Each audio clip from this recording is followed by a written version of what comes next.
Al chile. Mis amigos, soy Bebe Yamel.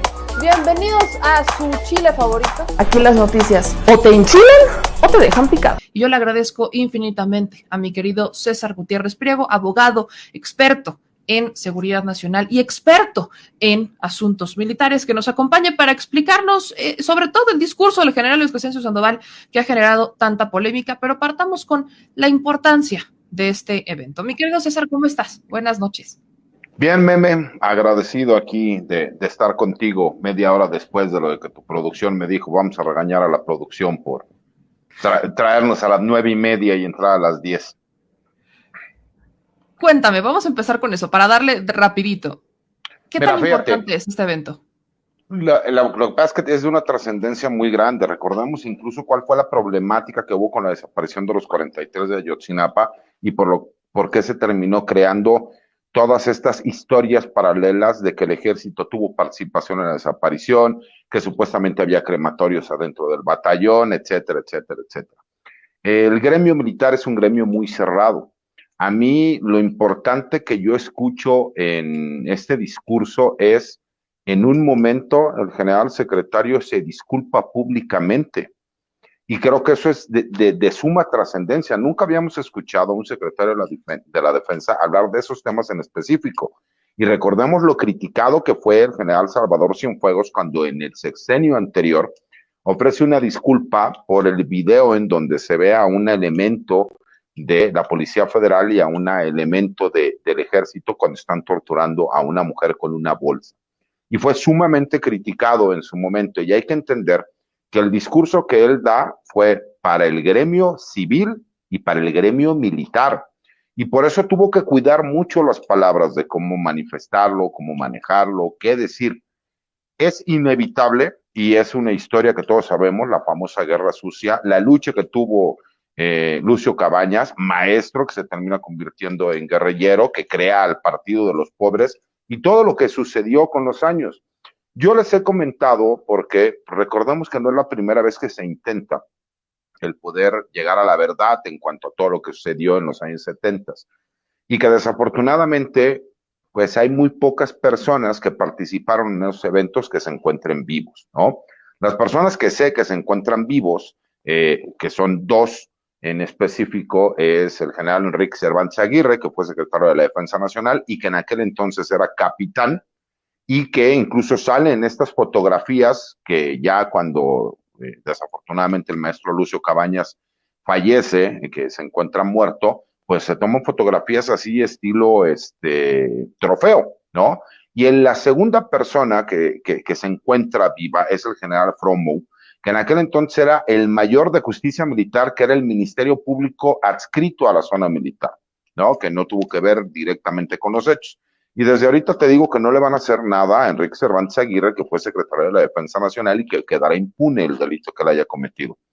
Pero retomando la parte del discurso, es un discurso lleno de mensajes al interior del gremio militar y que creo que las personas que no conocen cómo se manejan las cosas al interior del gremio no entienden la importancia. En un momento del discurso, el secretario de la Defensa ofrece disculpas porque dice que si bien se tenía que cuidar el orden constitucional en aquellos tiempos, también es que hubo excesos y recalca que el ejército mexicano actual trabaja acorde a las leyes y reglamentos y en restricto respeto a los derechos humanos. ¿Qué es lo importante? Que de forma abierta reconoció que hubo excesos por parte del ejército mexicano en varios de los hechos y lo señala muy claros, ¿no? Lo que pasó en Chihuahua, los movimientos estudiantiles del 68 y del 71, y habla también de lo que sucede en esta famosa Guerra Sucia de los años 70, en específico en el estado de Guerrero. Y el que se abran los cuarteles militares, las instituciones militares y los archivos militares para que se puedan hacer la investigación es algo que yo creo que nunca hubiéramos imaginado ver de transparencia dentro del ejército mexicano.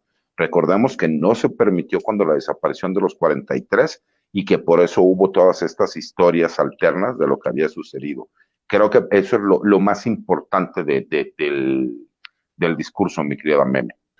Ahora, otra cosa que bien rescatas, y sí es cierto, en algún punto del discurso, el general Luis Crescencio Sandoval se disculpa, pero hubo otra parte en donde hizo énfasis muy claro en que están, bajo las órdenes civiles, en un tiempo en donde se está discutiendo o se va a poner sobre la mesa una reforma a la Guardia Nacional que lo que pretende es que su mando sea militar, donde la discusión, recordarás muy bien un pasado discurso del general Luis Crescencio Sandoval, en donde sale lo de están militarizando las Fuerzas Armadas, ¿no? Como reafirmando, quizás muchos lo interpretaron, de reafirmando la militarización, y lo dejo entre comillas, pero en algún momento se malinterpreta un discurso del general y hoy estamos viendo un general que hace énfasis varias veces en decir mando civil, siempre hemos estado bajo las órdenes de un civil, como reafirmando este compromiso con el comandante supremo de las Fuerzas Armadas, pero sobre esto, con la sociedad mexicana.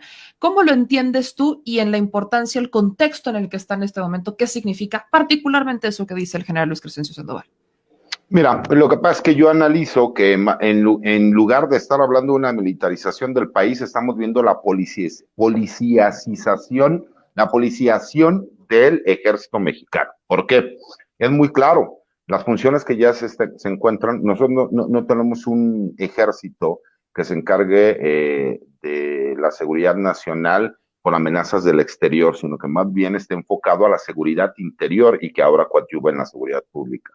Fue importante en esa parte del discurso aclarar nuevamente que el poder militar está restringido a el comandante supremo de las Fuerzas Armadas, que es el presidente constitucional de los Estados Unidos mexicanos. Y como bien lo dices tú, lo mencionas cerca de 4 veces en el discurso. ¿Por qué?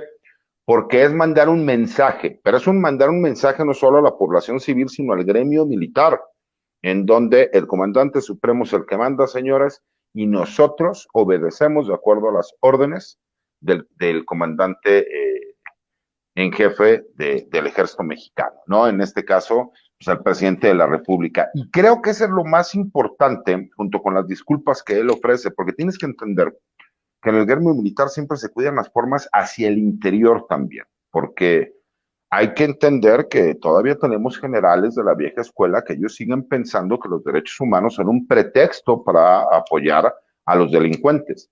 Y como se le ha explicado a la gente, los derechos humanos se dieron en el reconocimiento universal hace más de 60 años y desafortunadamente a México nos llegó muy tarde, entonces todavía no entendemos cuál es la restricción que puede existir a los derechos humanos. Y incluso hay muchísimos militares que llegaron a generales que cuando ellos eran oficiales o jefes, pues no existía el reconocimiento a los derechos humanos porque recordemos que teníamos garantías individuales. Todo esto tiene que ver con el contexto de lo que se votará en las próximas semanas, que es la incorporación de la Guardia Nacional a la estructura de la Secretaría de la Defensa Nacional. Entendiendo que no se busca que la Guardia Nacional sea militar, lo que se busca es que esté dentro de una estructura que como lo es la Secretaría de la Defensa Nacional, y que los miembros de la Guardia Nacional sean militares o marinos retirados y a su vez las nuevas generaciones de oficiales de la Guardia Nacional puedan algún día incluso aspirar también a estar dentro de esa estructura de la Secretaría de la Defensa, ¿no? Entonces creo que eso es lo importante y que la gente tiene que analizar que fue nuevamente un discurso en donde el presidente de la República refrenda la lealtad de las Fuerzas Armadas, de la Secretaría de la Defensa Nacional en su conjunto al presidente de la República como comandante supremo de las Fuerzas Armadas. César, por último, porque sé que andas con una agenda ocupada y entramos tarde. Este discurso, decías hace un momento que vaya, no le van a hacer nada a muchos de los implicados dentro de esta guerra social, si es que todavía están algunos vivos.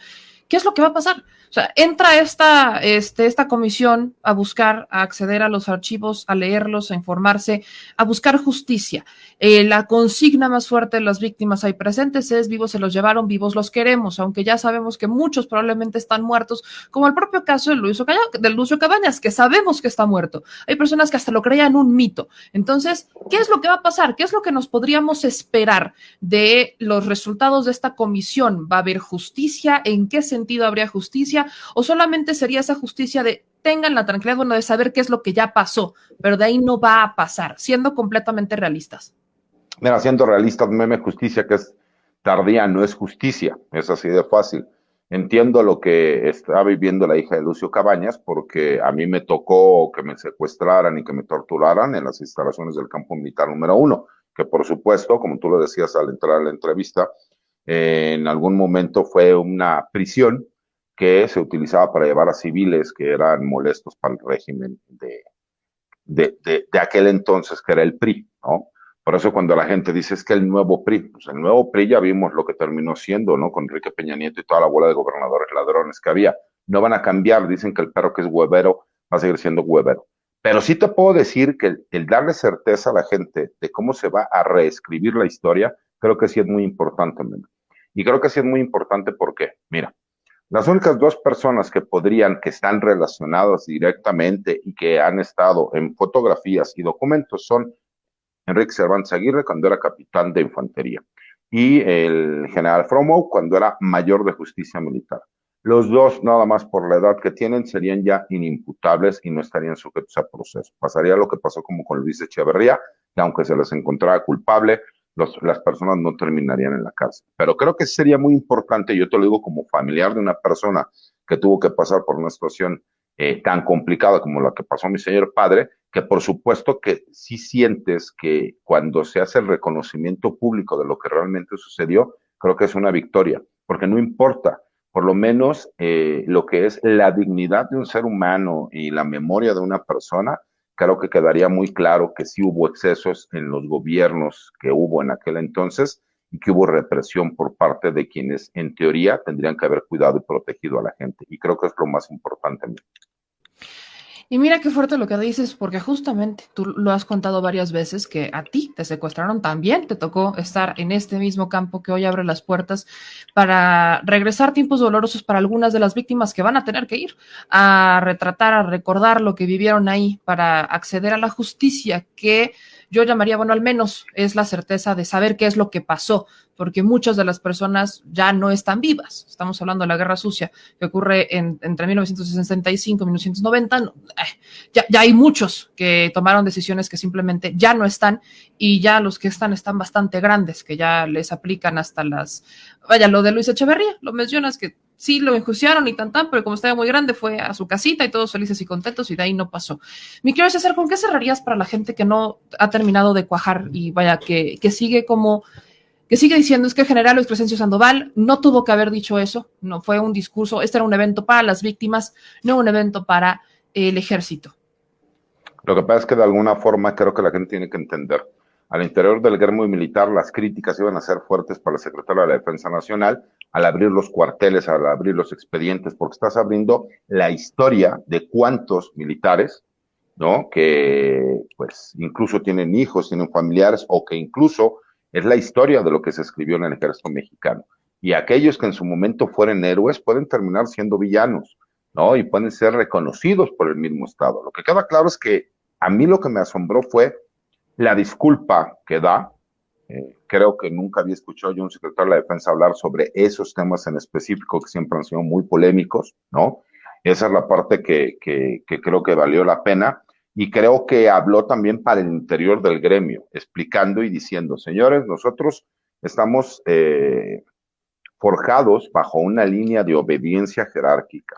Y aquí quien manda es el presidente de la República, y la línea de mando del presidente de la República es el respeto a las leyes y a los derechos humanos. Y si nosotros en ese nivel de transparencia y de respeto a las leyes tenemos que abrir los cuarteles militares y tenemos que abrir nuestros expedientes, lo vamos a hacer. ¿Por qué? Porque así nos lo pide el comandante supremo de las Fuerzas Armadas. Y creo que por eso fue la importancia. A mí estos de esos hechos históricos que creo que tienen muchísima trascendencia, porque se escribe una nueva historia del ejército mexicano en este país, el poderoso ejército mexicano, que incluso yo como hijo de mi padre no puedo tener acceso al expediente de mi padre y tuve que ir al IFAI para ganárselos por medio de un amparo para que me lo concedieran, porque todo se maneja como si fueran cuestiones de seguridad nacional. Creo que eso es lo importante, es lo trascendente, y creo que se tiene que agradecer el hecho de que tenemos un secretario de la Defensa que puede estar de acuerdo o no, y a lo mejor de forma muy gustosa no lo hace, pero sí es respetuoso de las jerarquías que existen en cuanto a la orden del comandante supremo. Y eso es lo que yo reconozco en el carácter del mismo secretario de la Defensa, que siempre es correcto. Si bien es cierto, algunas personas lo pudieron haber malinterpretado, el hecho de que era un evento para los civiles, tenemos que entender que fue un evento para los civiles en donde se abren instalaciones militares. Y el mensaje más claro de apertura es que el secretario de la Defensa haya estado ahí, haya dado unas palabras, haya dado una disculpa pública y haya reconocido que en su momento hubo excesos. Creo que eso es lo más importante, mi querida Memo. Pues yo te agradezco mucho, mi querido César, para que nos pudieras dar este contexto y que la gente lo sepa. No es fácil entender los asuntos militares y quién mejor que tú que nos pueda explicar para dar una visión antes de generar como este juicio. ¿En dónde pueden seguirte en tus redes sociales, mi querido César? Meme, mi Twitter es @CésarGutiPrim, pero fíjate, me gustaría terminar. El reclamo no fue para ti, fue una broma para el productor. Ya sabes que me gusta llevarme pesado con él. Primera y segunda, hay que agradecer que tenemos un presidente de la República como el que tenemos. Y hay que agradecer que supo escoger un secretario de la Defensa como el que tenemos. No cualquier general de división y un secretario de la Defensa Nacional acepta públicamente que hubo errores en el pasado. ¿Por qué? Porque adentro del gremio, las personas que conocen cómo es el gremio es muy cerrado. Y al gremio no le gusta, hay un dicho que dice, no, si, que no sepa la mano derecha lo que hace la mano izquierda. Y el tener esa apertura creo que es muy importante y tenemos que agradecer que estamos viviendo tiempos históricos. Y esos tiempos históricos esperemos que duren por muchos años, mi querida Memo. Esperemos que sí, y ya tendremos que regresar contigo en otra ocasión para hablar sobre esta reforma a la Guardia Nacional, que va a ser bastante polémica y que yo sé que ahí nos vas a ayudar mucho también, mi querido César.